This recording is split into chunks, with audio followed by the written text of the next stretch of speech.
Salam,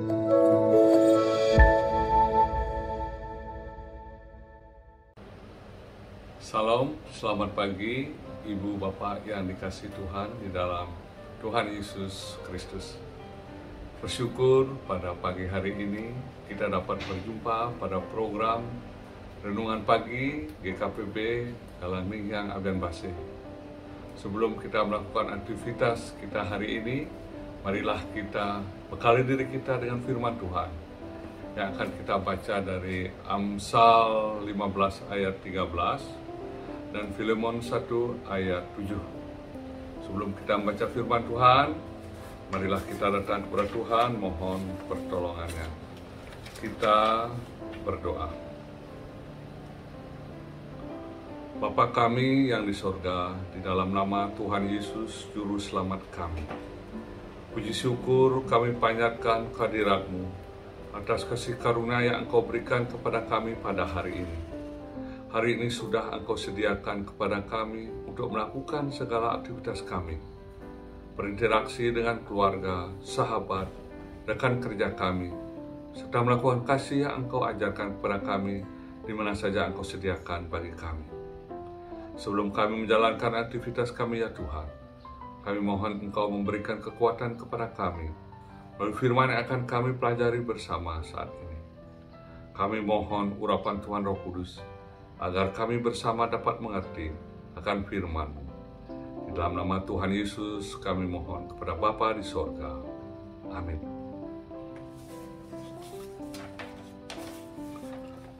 Bapak Ibu yang dikasihi Tuhan, firman Tuhan dari Amsal 15 ayat 13. Hati yang gembira membuat muka berseri-seri, tetapi kepedihan hati mematahkan semangat.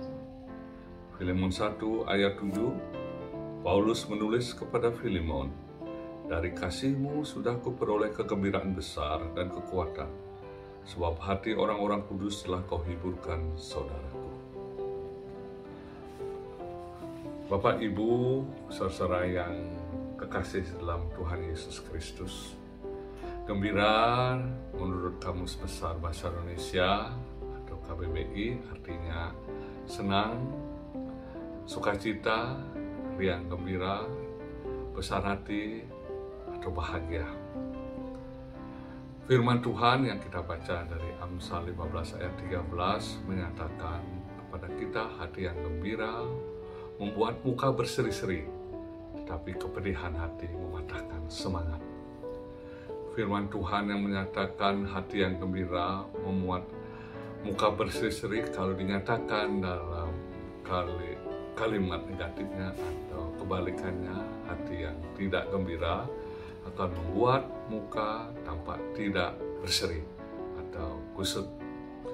Demikian pula kepedihan hati akan mematahkan semangat kalau dibuat kalimat negatifnya, lawannya kegembiraan hati membangun semangat.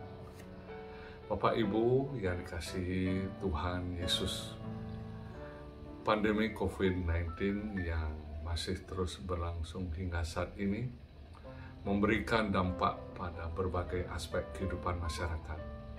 Tidak hanya mengenai aspek kesehatan saja, tapi juga menimbulkan dampak negatif pada aspek finansial atau keuangan dan tatanan kehidupan sosial masyarakat lainnya. Hubungan antara psikologi dan imunitas sebenarnya bukanlah hal yang baru. Hal tersebut dipelajari dalam suatu disiplin ilmu yang disebut psikoneuroimunologi. Disiplin ilmu yang mengkaji keterkaitan antara psikologi, kejiwaan, neurologi, sistem saraf, endokrinologi, sistem hormonal, imunologi, sistem kekebalan tubuh. Psikoneuroimunologi ini mengkaji bagaimana sistem imun tubuh merespon kepada keadaan hemostasis, keseimbangan tubuh, dan patologi kelainan tubuh yang dipengaruhi oleh kondisi psikologis kejiwaan. Psikoneuroimunologi ini mulai berkembang sejak tahun 1965, pencetusnya Robert Elliott. Saudara-saudaraku yang dikasihi Tuhan, hampir 3.000 tahun yang lalu, Raja Salomo sebenarnya sudah mengetahui hubungan ini. Beliau memberi kita didikan, ajaran, dan nasihatnya sangat luar biasa, yaitu hati yang gembira membuat muka berseri-seri, tapi kepedihan hati mematahkan semangat. Demikian pula Bapak Ibu dikasihi Tuhan, dalam Amsal 17 ayat 22, Raja Salomo menyampaikan hati yang gembira adalah obat yang manjur, tetapi semangat yang patah mengeringkan tulang. Dengan jelas ayat ini mengatakan bahwa kegembiraan yang berasal dari hati sangat bermanfaat sehingga dapat berfungsi sebagai obat yang manjur. Hati yang gembira dapat mendatangkan kebahagiaan. Sebaliknya, kepedihan dan kepahitan bisa menjadi racun yang berbahaya bagi hidup kita, bagi tubuh kita. Bapak Ibu yang kasih Tuhan, Raja Daud dalam Mazmur 34 ayat 5 menyampaikan bahwa tunjukkanlah pandanganmu kepadanya, maka mukamu akan berseri-seri dan tidak akan tersipu-sipu. Melalui ayat firman Tuhan ini, pemazmur Raja Daud mengingatkan supaya kita mengarahkan pandangan kita, mata hati kita kepada Tuhan, supaya kita memfokuskan pandangan mata hati kita kepada Allah. Maka muka kita akan berseri-seri, bercahaya. Apabila kita memfokuskan pandangan kita kepada Allah, maka Yesus Kristus Tuhan kita akan membuat terang yang bercahaya dalam hati kita. Kita akan mendapatkan terang kemuliaan Allah yang nanti akan bersinar dalam kehidupan kita, karena Tuhan yang memampukan untuk itu dalam hidup kita.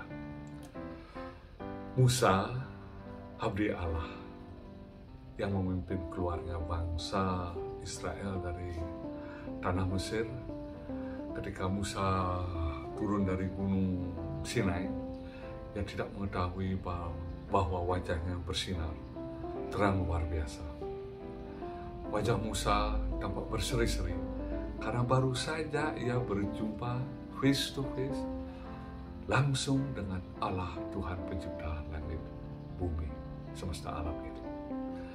Firman Tuhan dalam surat 2 Korintus 4 ayat 6b juga berkata, ia juga yang membuat terangnya bercahaya di dalam hati kita, supaya kita beroleh terang dari pengetahuan tentang kemuliaan Allah yang nampak pada wajah Kristus. Bapak, Ibu, saudara yang dikasihi Tuhan, kepedihan hati dimaknai sebagai sakit hati yang bercampur sedih. Jadi seseorang yang mengalami sakit hati bercampur kesedihan akan melemahkan perasaan hati, gairah, kekuatan, kemauan untuk bekerja dan berjuang. Pertanyaannya, saudara,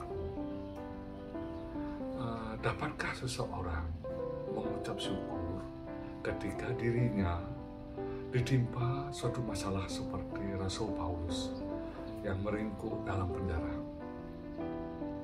Bagi kebanyakan orang, hal itu mustahil. Namun Paulus sanggup melakukannya dengan sukacita. Di satu sisi, ia menyadari bahwa dirinya dipenjara karena nama Kristus. Di sisi lain, Paulus menyadari bahwa dalam Kristuslah ia mendapatkan persaudaraan abadi yang melampaui batas etnis, suku, bangsa, budaya. Ia bergembira kepada Filemon karena iman Filemon kepada Tuhan Yesus dan kasihnya diterapkan kepada jemaat di mana dilayaninya, di mana dia melayani. Rasa syukur dirasakan dan diungkapkan Paulus terbilang unik. Sebab perasaan syukur itu muncul saat Paulus mengingat para sahabat dan rekan sekerja Kristus telah berjerih lelah melayani jemaat, bertekun dalam iman, dan rela menderita demi Injil Kristus. Saudara-saudaraku yang dikasihi Tuhan, sukacita sejati seharusnya tidak tergantung dari apa yang kita alami dalam perjalanan kehidupan kita sehari-hari, melainkan karena sukacita sejati sesungguhnya berasal dari Tuhan dan bukan karena keadaan sekitar kita. Dalam kitab Nehemia 8 ayat 10b berkata, "Jangan kamu bersusah hati, sebab sukacita karena Tuhan itulah perlindunganmu." Kegembiraan atau sukacita sejati yang berasal dari Tuhan bahkan mampu menurunkan berkat-berkat Tuhan baik itu jasmani, rohani, meski tekanan hidup sedang berat, kehilangan semangat dan lain-lainnya. Janganlah kita kehilangan sukacita, karena sukacita itu berasal dari Tuhan dan bukan berasal dari situasi hidup yang kita alami. Dalam Amsal 4 ayat 23 berkata, "Jagalah hatimu dengan segala kewaspadaan, karena dari situlah terpancar kehidupan." Sukacita dalam segala keadaan akan membuat kita sembuh dan pulih dari keterpurukan. Mari saudara-saudaraku, kita pancarkan kebahagiaan dari hati kita kepada orang yang ada di sekitar kita. Karena hati yang gembira adalah obat. Kita mohon pertolongan Tuhan agar kita dapat menerapkannya dalam kehidupan kita. Kita berdoa. Bapa kami yang di sorga, di dalam nama Tuhan Yesus Juru Selamat kami, terima kasih atas firman yang Engkau berikan kepada kami pada hari ini. Kiranya Engkau memberikan sukacita dan damai sejahtera di dalam hidup kami, karena Engkaulah sumber damai sejahtera itu. Kalau ada di antara kami, saudara kami yang berbeban berat, bersama-sama kami datang kepadamu. Kiranya Engkau mengangkat beban kami dan saudara kami. Bagi saudara kami yang sakit, Engkau ya Tuhan, dokter di atas segala dokter. Kiranya mengangkat sakit penyakit dari saudara kami itu, sehingga saudara kami pulih sehat kembali. Kalau ada yang terhimpit masalah ekonomi, pekerjaan, Tuhan memberi jalan keluar bagi saudara kami, sehingga dapat keluar dari permasalahan ekonomi pekerjaan itu. Kami mendoakan pandemi COVID-19 ini ya Tuhan. Bersama-sama kami mohon kiranya Engkau mengusir pandemi ini dari tengah dunia ini Tuhan. Sehingga kami anak-anak-Mu yang ada di dunia ini terbebas dari pandemi ini. Dan kami dapat melanjutkan aktivitas kehidupan kami tanpa rasa takut oleh pandemi itu. Kami mendoakan gereja Kristen Protestan di Bali dan gerejamu di seluruh dunia. Kiranya Engkau memakai gerejamu sebagai alat untuk kemuliaan nama-Mu.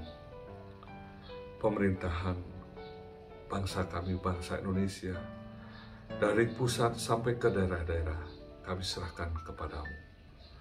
Berikan roh hikmat kepada pemimpin kami, Bapak Presiden Jokowi, Pak Wakil Presiden, Kabinet, dan semua aparat pemerintahan lainnya Tuhan, sehingga mereka dapat mengatur roda pemerintahan ini dengan penuh kebijaksanaan daripada-Mu. Demikian doa permohonan kami ya Tuhan. Kami alaskan di dalam nama Tuhan Yesus Juru Selamat kami telah mengajar kami berdoa. Bapa kami yang di sorga, dikuduskanlah nama-Mu. Datanglah kerajaan-Mu, jadilah kehendak-Mu di bumi seperti di sorga. Berikanlah kami pada hari makanan kami yang secukupnya, dan ampunilah kami akan kesalahan kami, seperti kami juga mengampuni kesalahan orang yang bersalah kepada kami. Dan janganlah bawa kami ke dalam pencobaan, tapi lepaskanlah kami daripada yang jahat. Karena Engkaulah yang punya kerajaan dan kuasa dan kemuliaan sampai selama-lamanya. Amin. Demikian Bapak Ibu yang dikasihi Tuhan, renungan pada pagi hari ini. Tuhan Yesus memberkati kita semua. Tetap sukacita. Amin.